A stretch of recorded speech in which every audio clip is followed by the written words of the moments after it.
งานแถลงข่าวเกี่ยวกับการเปลี่ยนแปลงรูปแบบเกมการลิ้นและโค้งประกอบรางวัลหวยละ4แบบใหม่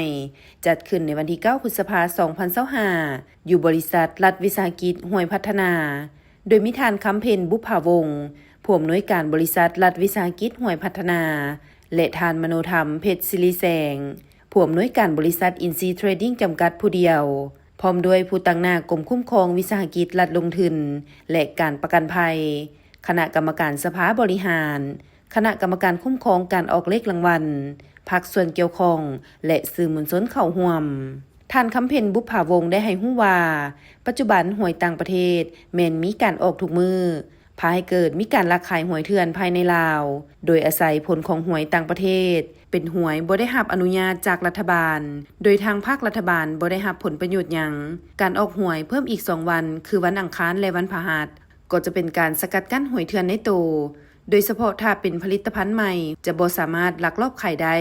เพราะเป็นจำนวนเกมที่หลายพร้อมกันนั้นก็ยังเป็นการรวบรวมเงินเข้าสู่ระบบและสร้างรายได้ให้รัฐบาลอย่างเต็มเม็ดเต็มหน่วยอีกประการหนึ่งก็เป็นการกระจายรายได้สู่ชุมชนก็คือการสร้างเวียกเฮ็ดงานทำและเฮ็ดให้การขายหวยเป็นอาชีพเสริมหรือสามารถเป็นอาชีพหลักให้แก่ประชาชนได้ตลอดระยะผ่านมาบริษัทรัฐวิสาหกิจหวยพัฒนาที่ขึ้นกับกระทรวงการเงินพวกเฮาแม้นได้สุ่มใส่ความพยายามทั้งหมดของตน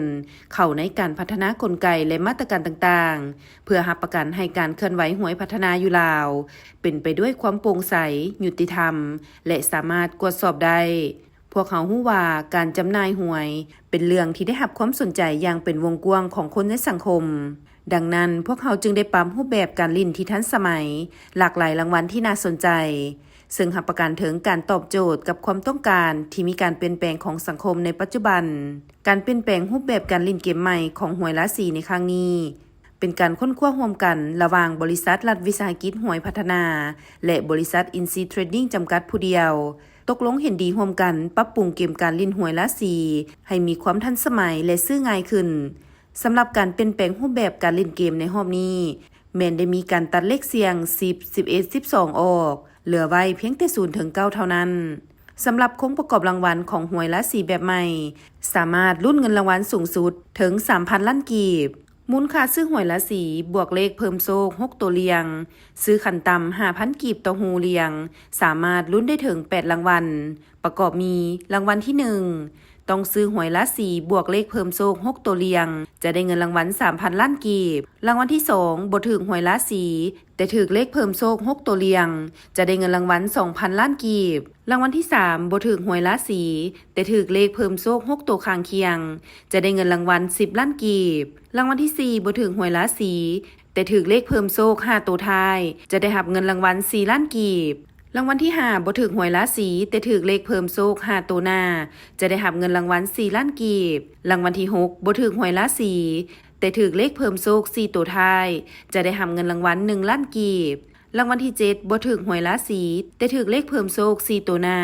จะได้เงินรางวัล1ล้านกีบรางวัลที่8บ่ถูกหวยละสีแต่ถูกเลขเพิ่มโชคสลับ6ตัวจะได้เงินรางวัล100,000กีบส่วนเลขเพิ่มโชค3ตัวและเลขเพิ่มโชค2ตัวแม่นต้องได้ซื้อเฉพาะจะบ่มีสิทธิ์ลุ้นเลขข้างเคียงและเลขสลับซื้อถูกเลขเพิ่มโชค3ตัวเรียงมูลค่า 1,000 กีบจะได้รับเงินรางวัล 500,000 กีบซื้อถูกเลขเพิ่มโชค2ตัวเรียงมูลค่า 1,000 กีบจะได้รับเงินรางวัล 60,000 กีบหวยละสีออกทุกๆวันอังคารและวันพฤหัสซึ่งสามารถติดตามผลออกรางวัลได้จากการถ่ายทอดสดผ่านทางโทรภาพลาวช่อง1ตามด้วยช่องทาง Facebook หวยพัฒนาลาวและ Facebook Digital Lottery หวยดิจิตอลอินซีหรือผ่านแอปอินซีฮับและยังเป็นแอปหนึ่งเดียวที่สามารถเสี่ยงโชคได้ทั้งหวยเลข6ตัวและหวยละสี